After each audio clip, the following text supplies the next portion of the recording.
what does that reality imply for the exegetical tasks that we face when we try to interpret Scripture? Well, the exegetical task is always to understand the meaning of the passage. And knowing what the original wording was obviously is important. Seeing how scribes might have made some changes or attempts at correction, all of that is important to observe. In fact, I find the scribal variants helpful. The scribal variants are not something to be suppressed or swept under a rug, but to be examined with appreciation, because what they show is scholars wrestling with the text, scholars long ago taking the text seriously, trying to understand it, and their attempts at trying to understand it help us today. Actually, those attempts back then facilitate our own study today. And so I actually applaud the scribal efforts, including those who select a different word because they think it clarifies the text. That makes it easier for me to see what the issue is. It alerts me to an interpretive question, and I really appreciate the work that these scribes have done. I don't deplore it.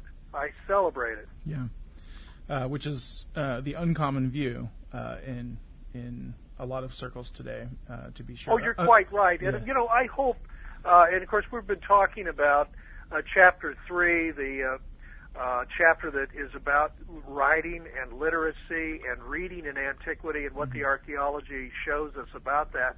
And I hope that's like a side benefit for readers, that they recognize, hey, you don't need to be so uptight over this question of the text of Scripture. And I know there have been a few books published lately that, sort of shock and awe and scare everybody by saying, guess what, we might not have the exact wording of the original manuscripts. And I think this chapter that talks about these manuscripts and how well they preserve the text and so on, I hope that'll put a lot of those fears at rest. Indeed. Moving on to a little bit different area of the book, just kind of give another little sample.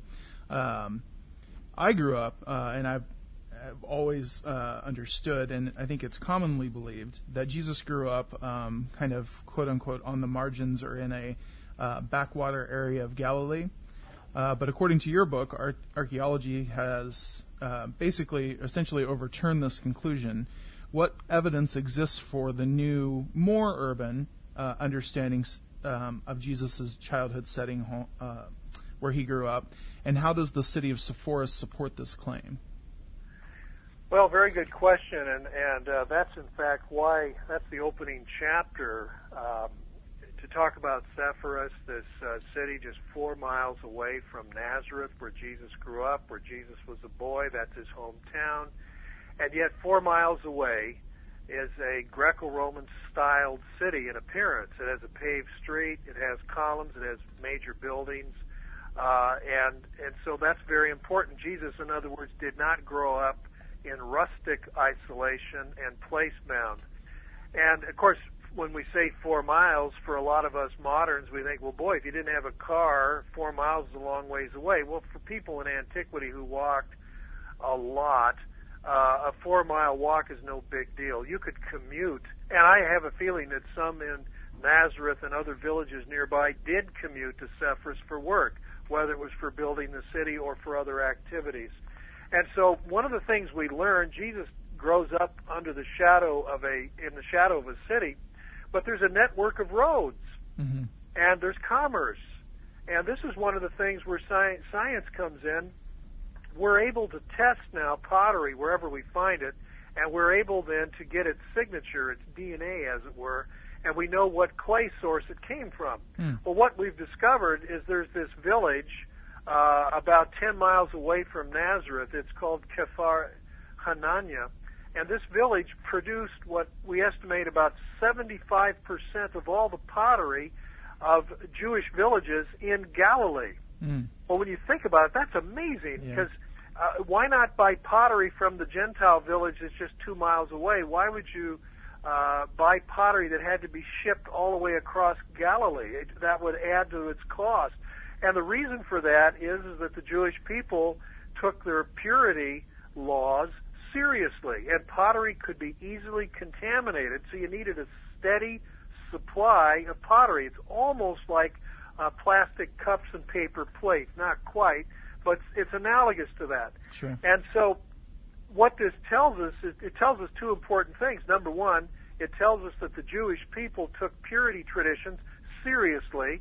So even though there were Greeks and Romans, pagans living here and there in Galilee, that didn't mean that the Jewish people compromised on their own religious faith.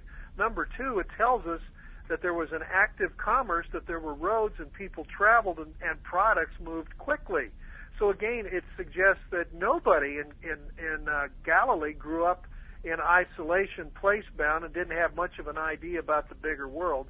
People were moving around, goods and people traveled, and at the same time it tells us that the Jewish people, despite a Gentile presence, nonetheless maintained their own faith, their own laws and customs with rigor.